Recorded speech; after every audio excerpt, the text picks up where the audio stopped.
Hi, welcome to Mystic Molecules. I'm Sondra Barrett, and I'm going to share with you some amazing images that come from the microscope. I have been photographing cells and molecules through the microscope for more than 40 years, and I've been astounded at what they reveal to us. And just asking you the question, could it be possible that the shape and geometry of our molecules could tell you something about your inner wisdom and how you live your life? Can you even imagine molecules providing you with more understanding of who you are?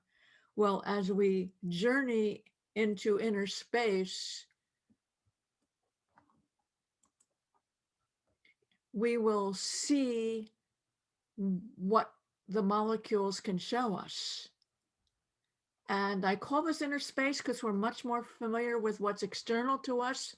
Inner space is what's within us. And my beginnings as a scientist were not using a microscope. I got a PhD in biochemistry and I looked at isolated chemicals, never looking at living things.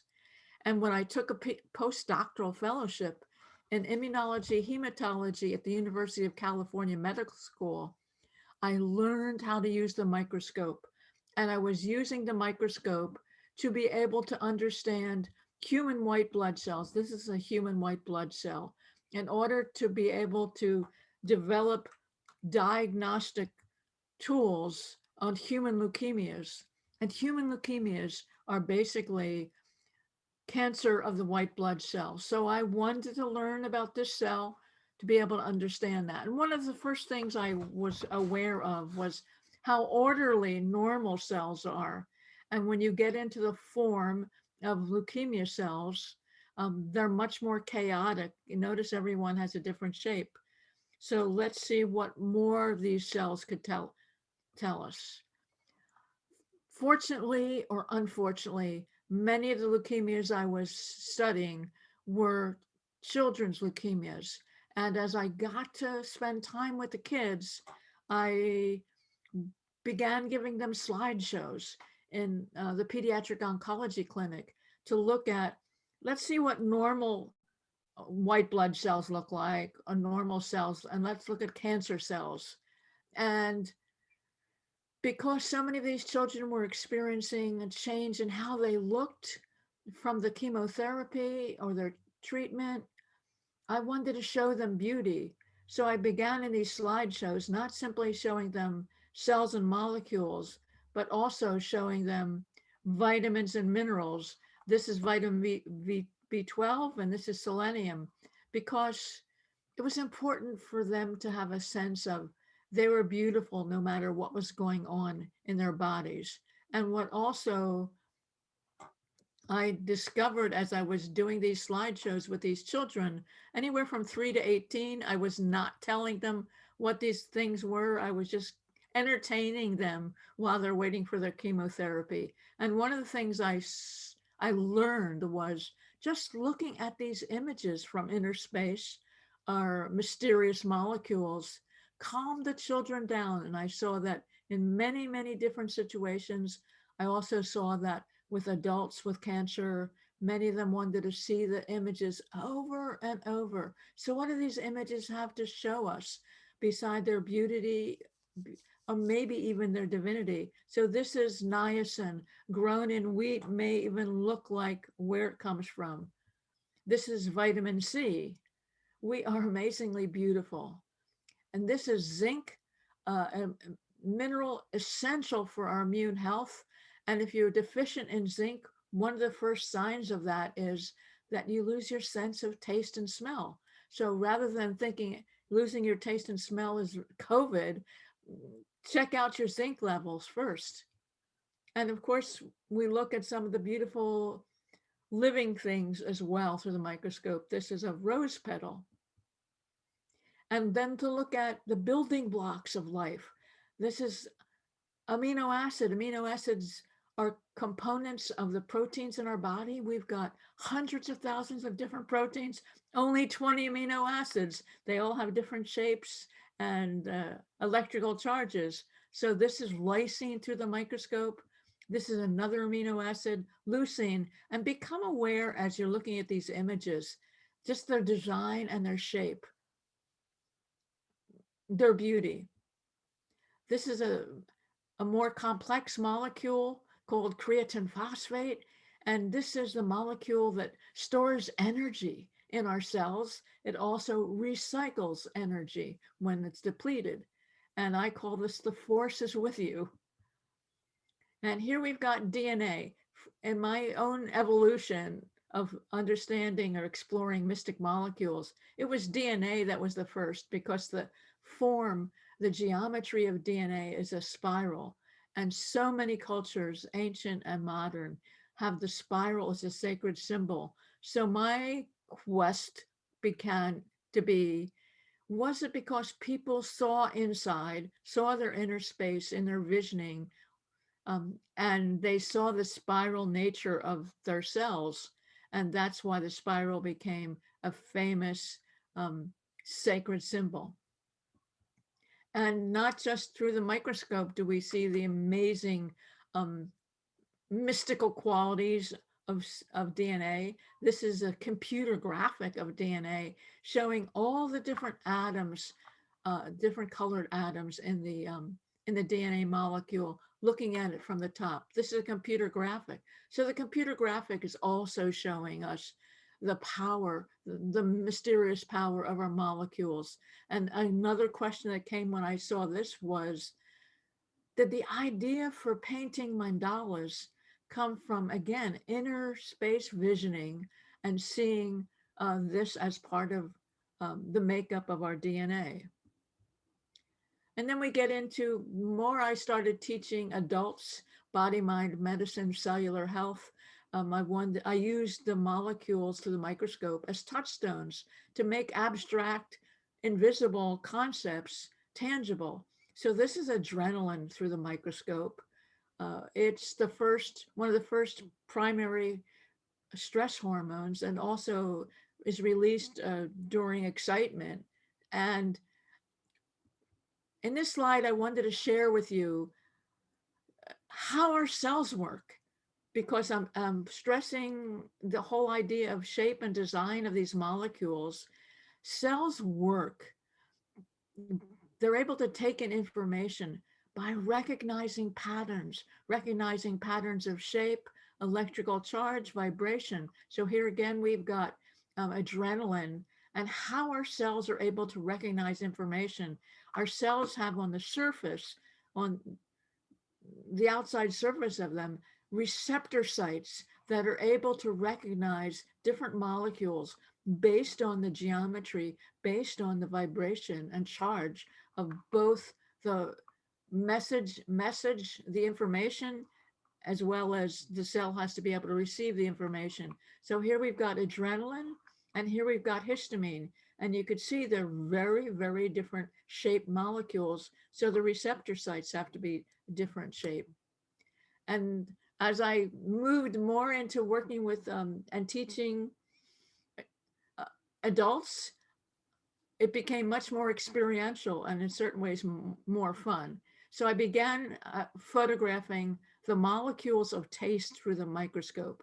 And we have 5 chemical tastes. We have sweet, sour, salty, savory, and bitter. And these images represent 3 of those tastes. One uh, is number 1 sweet, sour, or bitter? I'll give you a chance to really just tune in. What do you think of these 3 shapes? Which would be bitter caffeine? Which would be sweet? And which do you think would be sour? And my belief around molecules is they provide a lot more information than just the chemistry. They may even be the source for some of our language. So I would guess that most of you were able to identify caffeine, bitter caffeine, warning that this could be toxic. These are messages that our cells need to receive. And in my experience, when I've done tasting events, usually 75% of folks can pick out caffeine. This is sour rice vinegar, and this is sweet table sugar. And sours related to acids, and all of them that I photographed have been sharp. And if we think of the words we use for tastes, acid, sour is usually sharp or tart.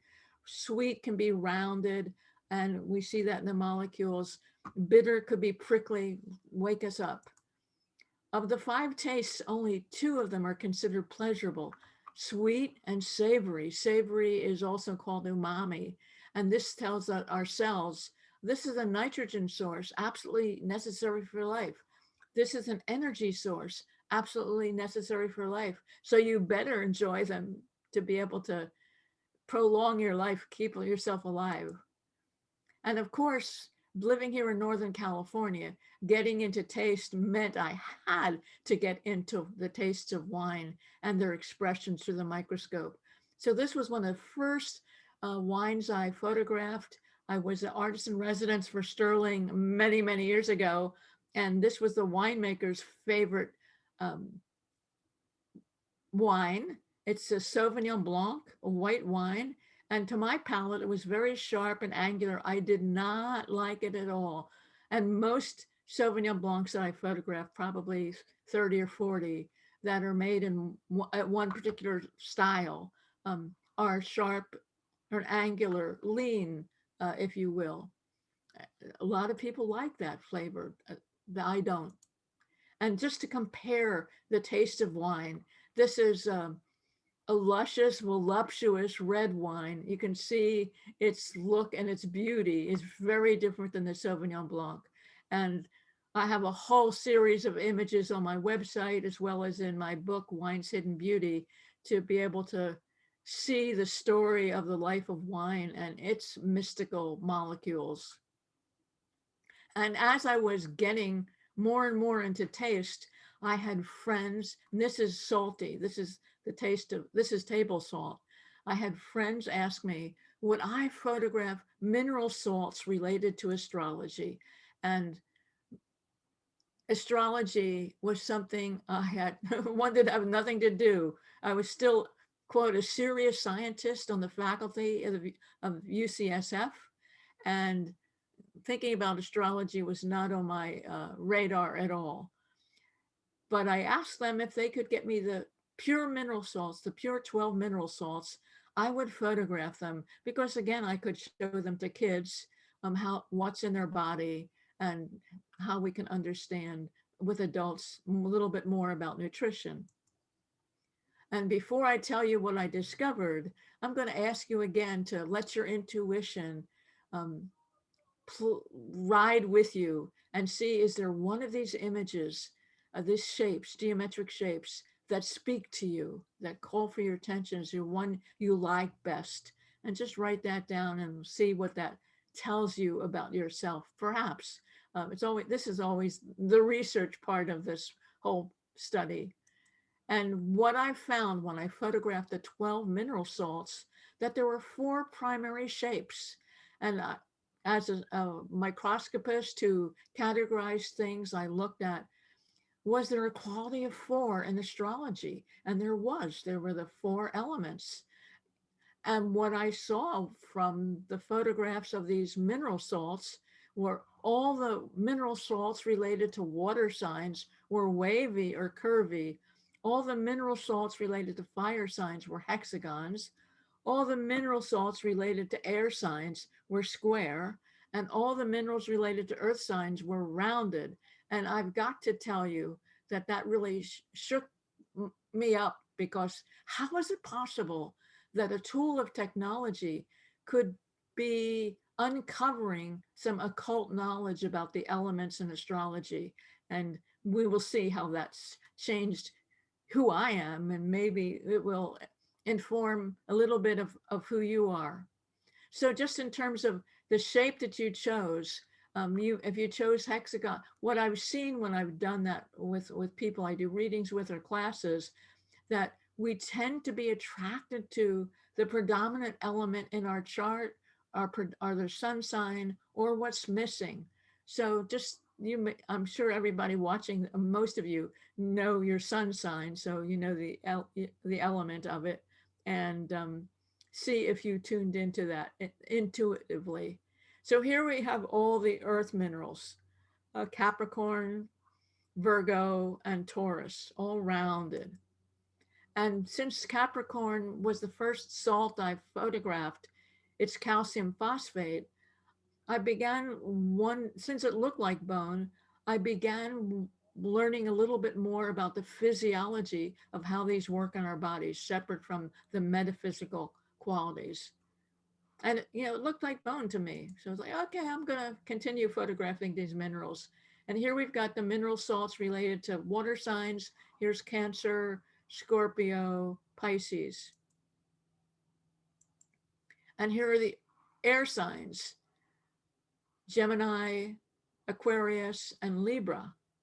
You might see you up here, see your predominant mineral or your sun sign or your rising sign. And then the fire signs of the zodiac. Here's Aries. They're all hexagons, hexagon at the top of its wand, if you will. Leo and Sagittarius. And I had a friend make up the elemental zodiac so we could really see how our it's not just what our birthday shows in terms of the elemental qualities. Each month we change sign and change the elemental quality where we can really tune into the energy of that. And again, just to reiterate, so you could play with this on your own, all the fire signs, hexagons, earth signs, round, air, square, and water signs, squiggly or wavy or curvy. And these are all the 12 mineral salts, just to give you them all in one page. And what I started to do, believe it or not, well, it was after I left UC, what I started to do was do elemental readings for people, basically because I wanted to understand, are these images or symbols useful in understanding ourselves? And the more I've done these, the more I see that they are useful for diving into much more of our consciousness and our inner knowing. And this was a man's elemental signature that I did a few months ago. And he was, you can see this is all water. And I show it in two ways. I show it from the microscopic images as well as the simple geometric symbols. And sometimes one form speaks to the person more than the other. And for me, I would guess it's easier for me to see it as a simple geometry. And so this was a man who had all this water, no fire. And what he said to me, so the readings are always interactive. He said to me, he has been challenged by depression his whole life.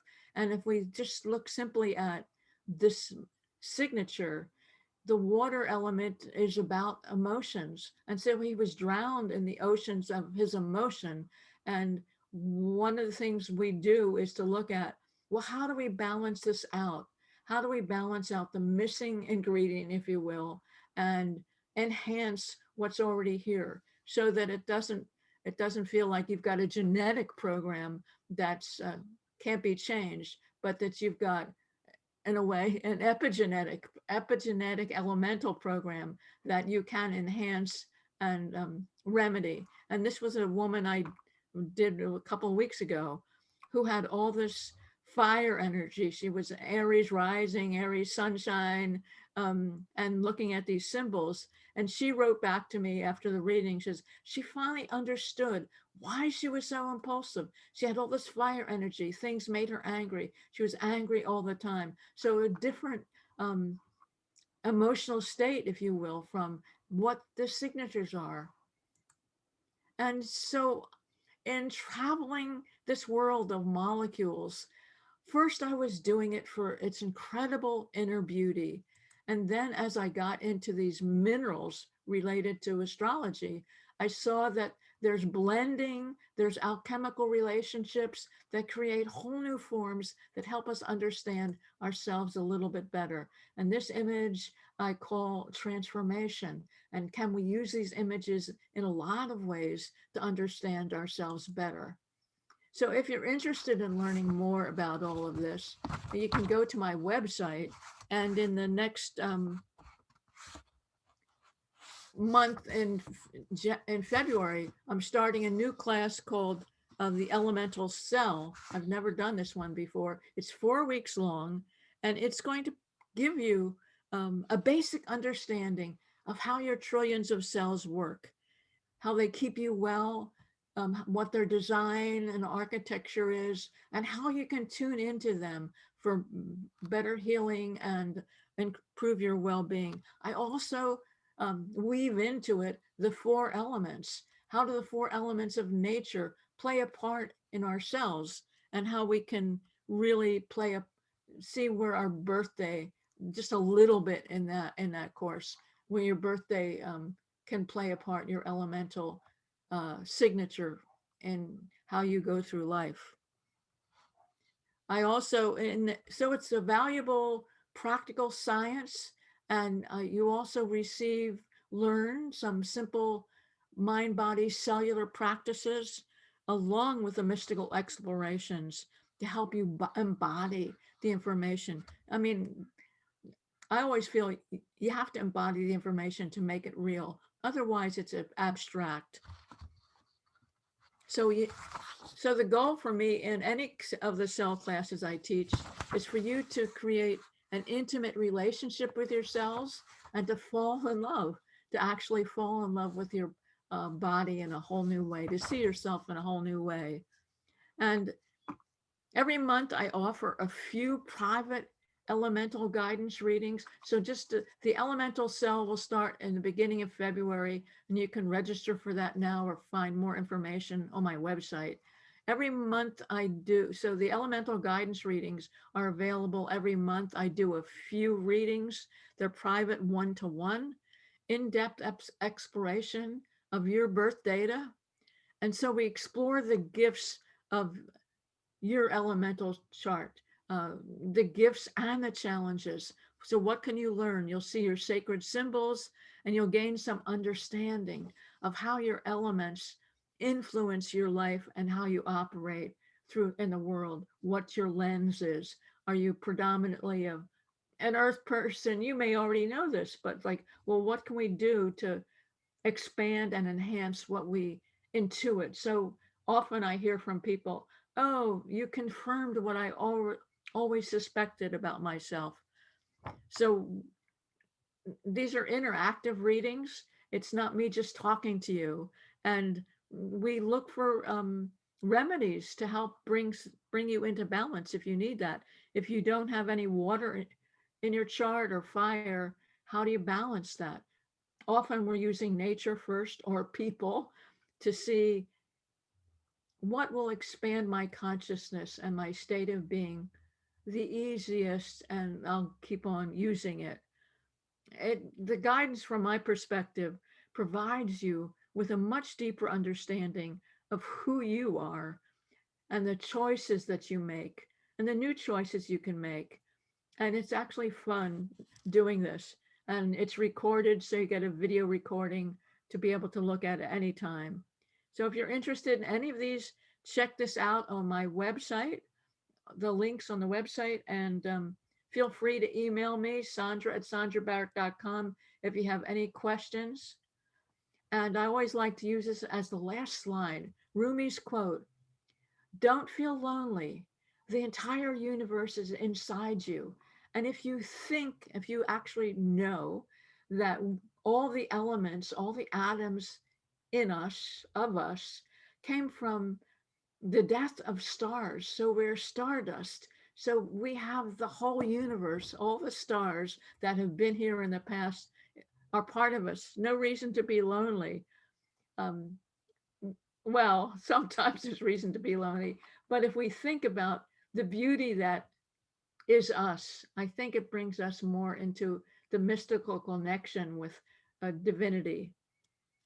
And I invite you to take a moment to imagine and recall all the beautiful molecules that make you up that you've seen, from the physical or the metaphysical, and just to remember what an amazing miracle you are. And thank you for taking the time to follow some of your mystic molecules with me. and have a fabulous day.